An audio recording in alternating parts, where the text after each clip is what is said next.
মধ্যমগ্রামে ভয়াবহ shootout, point blank range থেকে গুলিতে ঝাঁঝরা শুভেন্দুর আত্মসহায়ক।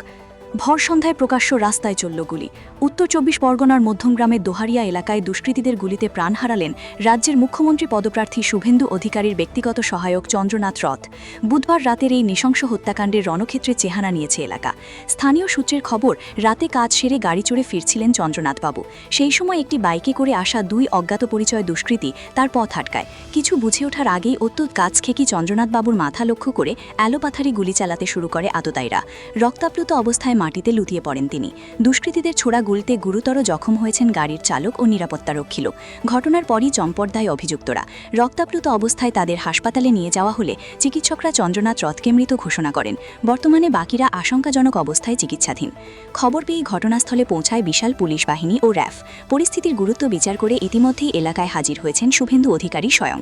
বিজেপির মুখ্যমন্ত্রী পদপ্রার্থী শুভেন্দুর অত্যন্ত গলিস্থ কর্মীর এই মর্মান্তিক পরিণতিতে রাজ্যের নিরাপত্তা ব্যবস্থা নিয়ে উঠছে বড়সড় প্রশ্ন।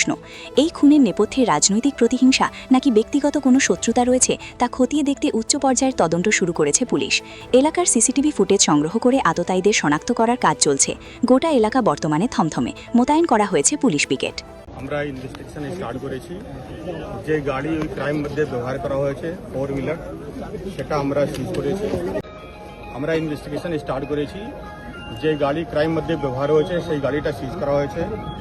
সেটা দেখে মনে হচ্ছে যে ওই গাড়ির নাম্বার প্লেটটা টেম্পার করা হয়েছে।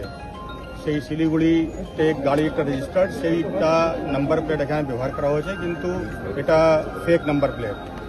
আমরা যে ফায়ার্ড কার্ট্রেজ আছে কিংবা লাইভ রাউন্ডগুলো পেয়েছি, বাদ বাকি জিনিসটা আমরা আই উইটনেস সব কিছু দেখে আমরা ইনভেস্টিগেশন মধ্যে এগোচ্ছি। এই মুহূর্তে এর থেকে বেশি বলা সম্ভব না, আমরা ইনভেস্টিগেশন এগোচ্ছি।